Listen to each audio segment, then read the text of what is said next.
오늘은 멸망 이후의 선민 상황, 멸망 이후의 선민 상황이라는 제목으로 말씀을 상고합니다. 이제 유다 나라는 완전히 멸망해서 끝났습니다. 그러나 이제 유다의 백성들 중에는 이제 포로로 끌려간 사람들만 있는 게 아니에요. 지금 유다에 남아 있는 백성도 있잖아요. 이제 그들이 과연 어떻게 됐느냐, 이것을 이제 후속편으로 예레미야를 통해서 다시 말씀을 하고 계셔요. 그렇기 때문에 결과적으로는 이 네 방향으로 선민이 흩어진 겁니다. 첫째가 포로돼서 간 사람들, 두 번째가 유다 땅에 그대로 남아있는 사람들, 세 번째가 애굽으로 간 사람들, 네 번째는 또 암몬으로 간 사람들. 이렇게 네 종류의 이제 유다 백성들이 그 상황이 어떻게 된 것인가를 오늘 본문에 보여주고 있어요. 그 중에서 결국 하나님이 원하셨던 것은 바벨론에게 포로로 끌려가는 것을 원하셨어요.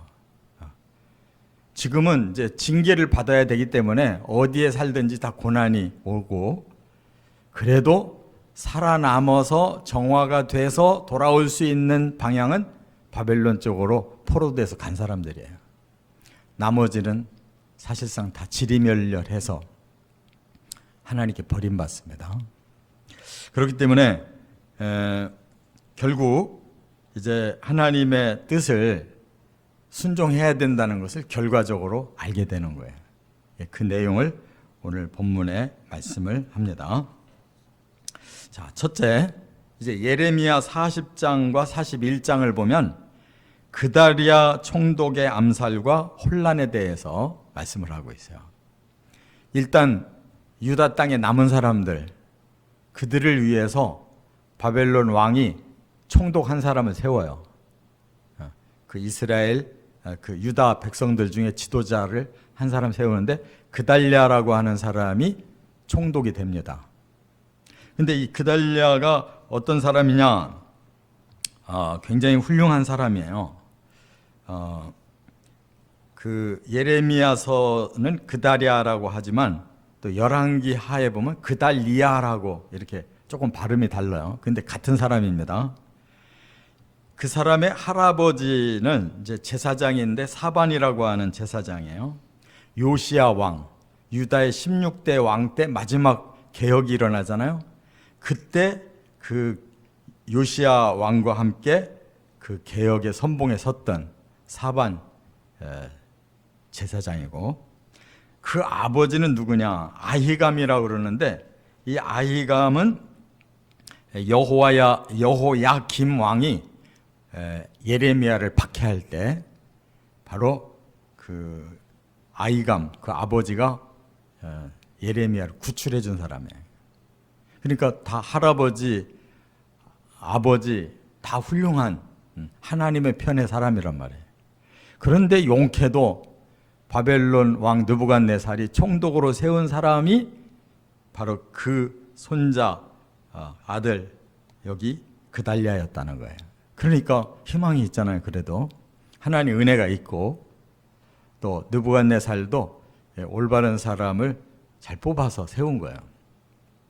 그래서 이제 지리멸렬한 빈약한 자들만 남았지만, 그래도 총독이 있으니까 나름대로 백성들을 끌어안고 뭔가 그래도 해나갈 수가 있도록 이렇게 된 것입니다. 그런데 문제는 뭐냐? 바로 쿠데타가 일어났다는 거예요. 이스마엘이라고 하는 사람이 나타나서 결국 이 그다랴가 취임한 지 2개월밖에 안 됐는데 암살해버려요. 그러니까 그 유다에 남아있는 선민을 위해서 뭔가 기회가 왔는데 지도자가 죽으니까 이제 완전히 낙심하게 된 거죠. 자, 그런데 그를 암살한 이스마엘이 누구냐? 이 사람이 이제 자기 나름대로 또 생각을 하고 음모를 꾸민 건데, 이 이스마엘이라고 하는 사람은 암몬 왕에게 이제 말하자면 오다를 받은 사람이에요. 암몬은 그 유다의 그 옆에 나라거든요. 그 요단강 건너서 그쪽에 있는 암몬 나라의 왕이 이스마엘하고 통한 거예요.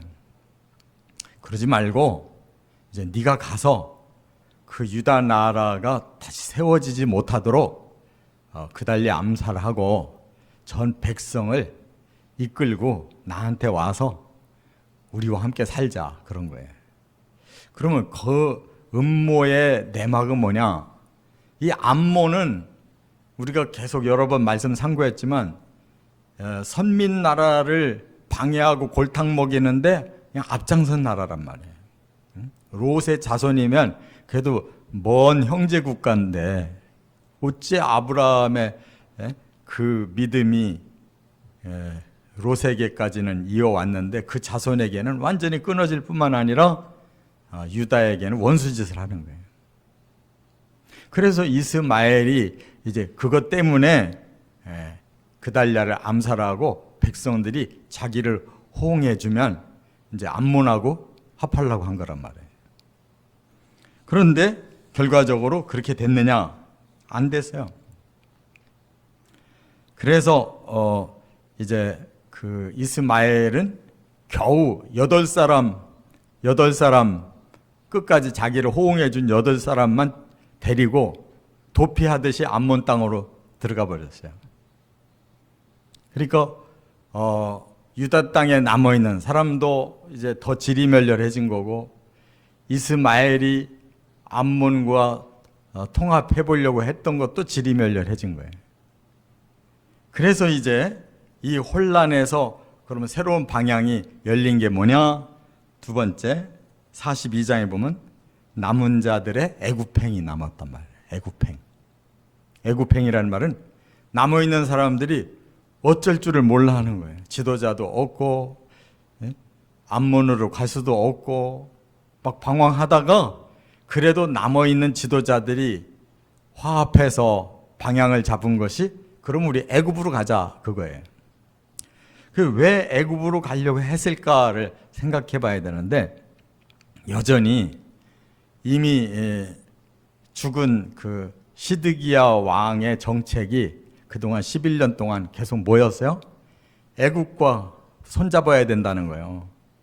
이 지역의 남은 나라들이 바벨론에게 공격을 막아내려면 우리가 힘을 합하고 애굽에게 지원을 받으면 바벨론 물리칠 수 있다는 이러한 지론이 지금까지 계속 왔다가 바벨론에게 멸망당했잖아요.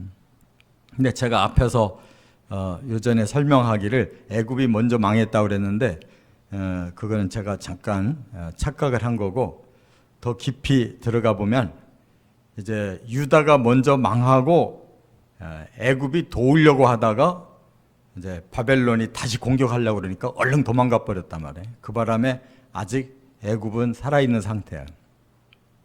그러니까 이 유다 백성들이, 남아있는 사람들이 아무래도 여기서 안전하게 살려면 애굽으로 가는 수밖에 없다. 이 유다 땅이 그냥 머물러 가지고 우리가 생존할 수가 없다. 그래서 이제 이스마엘 구테타 사건도 있고 하니까 우리한테 책임 물으면 어떡하냐? 우리가 죽인 건 아닌데 느부갓네살이 총독으로 세웠는데 그 총독을 2개월 만에 죽여버렸으니 바벨론 나라가 가만히 있겠냐? 또 쳐들어와서 우리를 다 색출해가지고 다 죽이려고 할 거 아니냐? 그러니까 지레 짐작으로 애굽을 택했단 말이에요. 그러면서 여기 42장에 보면 예레미야에게 이제 기도를 부탁해요. 우리가 어떻게 해야 좋을지 하나님께 기도해 달라는 거예요. 예레미야가 기도를 하고 보니까 하나님이 응답이 뭐냐면 애굽으로 가면 안 된다는 거예요. 애굽으로 가지 말고 차라리 그냥 여기 남아 있어라. 왜 그럴까요? 바벨론이 이미 애굽을 치기로 작정했거든. 머리가 둘일 수가 없는 거야. 제국주의 시대는. 그러니까 바벨론이 완전히 우두머리가 되려면 애굽은 그래도 문명의 발상지인 큰 나라거든요. 그러니까 완전히 애굽을 짓밟아야 바벨론이 그냥 완전히 독점하는 제국을 이루니까 애굽은 멸망을 당할 수밖에 없단 말이에요. 그 시대에. 하나님 그걸 다 아시기 때문에 계속 바벨론에게 항복하는 게 최선이다. 너희들의 죄값은 치러야 되고 내가 징계를 끝내면 돌아오게 해서 회복시킬 테니까 너무 염려하지 말고 바벨론에게 빨리 항복해라. 그게 차선책이다. 이렇게 말씀해 주신 거란 말이에요. 응답을 다시 그렇게 예레미야를 통해 하셨어요. 그런데도 불구하고 그들은 말로만 기도해 달라고 그러고 말로만 기도의 응답을 기다린 것처럼 해놓고는 막상 응답이 딱 오니까 아니라는 거예요. 우리는 애굽에 가면 환영받을 거고 애굽이 얼마나 풍요로운 나라냐, 애굽의 신이 얼마나 강하냐, 우리는 그 신을 섬기면 된다는 거예요. 이렇게 사람들이 약삭 빠르게 이렇게 가려고 하니까 예레미야가 계속 가로막을 거 아니에요. 안 된다. 그러니까 예레미야를 거짓 선지자로 몰아붙여요. 저놈이 전부터 계속 거짓말해가지고 이 모양이 됐는데 지금까지도 우리 남은 민족이라도 애굽에 가서 편하게 보호받고 살려고 하니까 그것까지도 또 가로막는 이 거짓 선지자, 이놈을 끌고 가자. 이래가지고 예레미야를 그냥 억지로 끌고서 애굽으로 내려간 거예요. 그러니까 사람의 생각은 항상 바로 앞에 상황만 보는 거예요. 바벨론하고는 결코 붙을 생각이 없고 그래도 돌아보니까 제일 안전한 것이 애굽이다 싶어서 간 거란 말이에요. 그러나 하나님은 이미 더 미래까지를 내다보시기 때문에 바벨론이 쳐들어와서 애굽이 진멸된다는 걸 아시니까 너희들 글로 가면 죽는다는 거예요. 예레미야에게 그렇게 말씀을 주셨는데도 이번에는 예레미야를 거짓 선지자로 몰아붙여가지고 끌고서 애굽으로 들어갔다 그 말입니다. 여러분, 사람이 이와 같이 자기의 눈앞의 상황, 머리로 판단되는 상황으로 가는 것이 그 시간에는 최선이에요. 그러나 우리가 높이 위성에서 이 다 신호를 보내는 대로 내비게이션이 가라는 대로 가야지 사실 제대로 갈 수 있잖아요. 우리가 눈에 보이고 생각되는 대로 가면 우선은 막 다 통하는 것 같고 그 대로가 열려 있는 것 같아도 가다 보면 공사하고 있단 말이에요. 가다 보면 그 길이 임시 폐쇄됐단 말이에요. 이와 같은 짓을 했기 때문에 결국은 애굽으로 간 사람들은 다 죽게 된 거란 말이에요. 오히려 하나님은 살려서 좀 다시 구원시키고 싶었는데 그들이 죽을 길을 스스로 찾아가는데 어떡하냐고. 그래서 이제 세 번째는 43장, 44장에서 뭘 말씀하고 있느냐? 바로 애굽에 거하는 선민을 경고하고 있는 거예요. 예레미야가 끌려갔는데 거기서 계속 하나님의 말씀이 계속 내려오는 거예요. 니들 지금이라도 빨리 올라가라. 본국으로 지금이라도 올라가라. 그래야 애굽에서 같이 안 죽는다. 그 얘기를 하시고 지금 우리가 읽은 그 대목이 44장 24절부터 30절이 그 경고의 클라이막스란 말이에요. 너희들이 앞으로 여호와의 이름으로 아무리 맹세하고 어쩌고 저쩌고 하겠다고 해도 그 기회가 안 온다는 거예요. 여기서 죽고 끝나지 하나님 앞에 살아나서 맹세하고 자시고 할 일도 없다는 거예요. 그렇기 때문에 하나님은 가슴 답답한 마음으로 예레미야를 통해 계속 말씀을 주시는 거예요. 그런데 그들이 여기 44장에 보니까요, 뭐라고 대답을 하냐면 거기에 간 백성들이 예레미야한테 하는 말이 우리는 듣지 않겠다. 이전에 하던 대로 우리는 이 애굽에서 하늘의 여왕에게 분향하고 전제를 드리며 그 복을 받고 살겠다, 이렇게 말을 해요. 그러니까 아예 이제 하나님 필요 없어. 너에게 계시하는 하나님도 가짜인가 봐. 응? 네 말을 우리가 들어가지고 결국은 이 나라가 이렇게 망했는데 여기까지 우리가 살아서 도망 온 것만 해도 천만다행인데 여기서까지 네가 또 거짓 하나님의 말씀을 전하면 우리는 용서 못해. 그런 거란 말이에요. 그래서 예레미야의 그 상황은 여기서 끝나요. 더 이상 예레미야에 대한 계시가 끊어진단 말이에요. 그 말은 뭐예요? 애굽에서 결국 죽었다는 거예요. 어떻게 죽었다는 말이 없어요, 예레미야서에. 그런데 전승에 의하면 애굽으로 끌려 내려갔다가 자꾸 하나님 말씀의 계시를 받고 얘기하니까 듣기 싫으니까 돌로 쳐서 죽였다라는 게 전승이에요. 그러니까 참 선지자의 생애가 이렇게 서글플 수가 없잖아요. 그가 40년 동안 이렇게 하나님 말씀 전하고 마지막에 정반대로 원치 않았던 애굽으로 볼모처럼 끌려가서 거기서도 말씀을 끝까지 전하다가 돌에 맞아 죽었다. 진짜 선지자의 생애가 너무 서글퍼요. 그러나 분명 하나님 나라에 그는 영광스러운 존재로 영원한 생명을 누릴 줄로 믿습니다. 그것 때문에 우리가 예수 믿는 거예요. 이 땅에서 뭘 얻고자 예수 믿는 거 절대 안 해. 이 땅에서 대통령을 하면 뭐하고, 재벌이 되면 뭐하고, 학박사가 되면 뭐해요. 잘못된 의식을 가지고 살아서 하나님 앞에 계속 적지면 그것이 천국이 아니라 지옥행인데 이 땅에서 뭘 자꾸 얻으려고 하는데 그게 무슨 필요가 있냔 말이야. 이처럼 이들은 땅의 것을 쳐다보니까 애굽이 제일 좋아 보이고 거기 가면은 막 우상들이 막 복주는 우상들이 천진데 이제 하늘의 여왕을 섬겨야지 무슨 예레미야의 하나님 가짜다 이거예요. 그런데 여기 본문에서 바로 예레미야에게 마지막으로 주신 경고가 뭐예요? 너희들은 바로 그 우상을 섬긴 범죄 때문에 이렇게 당했는데 끝까지 우상 섬기겠다고 하면 너희들은 멸절이다. 애굽의 왕도 끝까지 우상을 섬기기 때문에 내가 바벨론을 통해 쳐서 멸절시키려고 하는데 너희들이 그곳으로 가서 그 우상을 계속 섬기겠다면 너희들도 똑같이 멸절이다. 이렇게 예언하셨어요. 그런데 성경은 그것으로 끝나지만 역사에 그 세계사에 보면 BC 570년에 바벨론이 애굽을 초토화시킵니다. 그러니까 유다가 BC 586년에 3차로 함락당했잖아요. 근데 그로부터 16년 후에 바벨론이 다시 애굽을 정면으로 쳐들어가서 BC 570년에 애굽이 끝장났어요. 그럼 거기에 갔던 유다 선민들 어떻게 됐을 것 같아요? 다 같이 끝장난 거예요.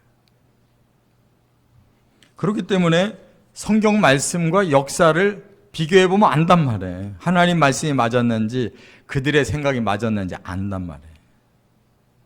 그러니까 우리는 앞도 모르고 뒤도 모르는 사람이에요. 현실만 조금 알 뿐이에요. 우리 눈에 보이고 우리 생각이 미치는 그 상황만 아는 사람들이에요. 그러니까 이렇게 결과를 보면 하나님은 미리 아시고 결과가 이 역사 속에 그대로 펼쳐졌으니까 하나님 말씀이 맞았잖아요. 그러니까 우리는 말씀이 가르치시는 방향대로만 가야 된단 말이에요. 이것이 결론이잖아요. 그런데 지금도 이 말씀은 너무나 분명하게 우리에게 종말을 이렇게 준비해라라고 말씀하고 있는데 우리 지금 뭐 하려고 하냔 말이에요. 우리 힘으로, 우리 지혜로, 우리 능력으로 뭔가를 좀 해보자는 거 아니에요? 근데 뭔가를 해보자는데 우리의 마음은 여전히 죄성으로 가득하고 세상 욕망으로 충만한데 그런 마음 가지고 어떻게 하나님을 경외하고 하나님 뜻을 순종해서 하나님 나라를 여기에다 세우겠냐고. 이 근본이 잘못되어 있는데. 그러니까 우리 심령을 정화하는 것이 첫 번째 일인 거예요. 우리 심령이 부패하고 영안이 어두워서 엉뚱한 짓 하면서 뭔가를 이룬들 그게 제대로 이루어지겠냐. 그래서 결국은 이 세상이 멸망당하는 거예요. 사람들의 도모가 결국은 안 되는 거고 사탄의 작전대로 오히려 가버리는 거란 말이에요. 그래서 하나님이 안타까우면서도 이 땅을 멸망시키시고 그동안 소수지만 하나님을 경외하고 하나님 진리를 끝까지 순교를 각오하고 따른 자들을 마지막에 반드시 다시 살리겠다, 부활시키겠다, 반드시 영원한 언약을 이루어주겠다. 그들만 결국 살아남는 거예요. 하나님 진리대로, 아브라함의 믿음대로, 다윗의 믿음대로, 예수 그리스도의 복음대로, 하나님의 성령의 역사대로만 가는 사람만 결국 남는 거예요. 꼭 깨달으시 바랍니다. 이 세상 아무리 화려하고 대단해 보이고 앞으로 엄청난 세계가 올 것 같아도 별 볼 일 없는 거예요. 다 사상누각이에요. 결코 하나님의 나라는 그렇게 해서 세워지는 게 아니에요. 다 무너뜨리고 다시 천년왕국을 세우시는 거고 아예 하늘에다가 영원한 나라를 세우시는 거예요. 그러니까 여기에 우리가 마음을 자꾸 두면 엉뚱한 거 세우고 가는 거야. 꼭 기억하시고 오늘 멸망 이후의 선민의 상황을 봐도 이게 종말 중에 종말이잖아요. 사람들이 어떻게 이 종말의 상황에서도 지 살 길을 살려고 이렇게 야단법석을 쳐도 이스마엘도 실패하고 그달랴도 실패하고 애굽행을 택한 모든 사람들도 다 실패하고 의인까지 끌고 가서 죽이는 이런 세상이잖아요. 오직 바벨론에 가서 유수의 억어의 몸이 됐어도 그들이 하나님의 말씀을 붙들고 같은 선민끼리 70년간 훈련했기 때문에 하나님 그들을 다시 불러들여서 다시 시작한 거란 말이에요. 여기에 포함되는 저와 여러분 되시기를 주의 이름으로 축원합니다.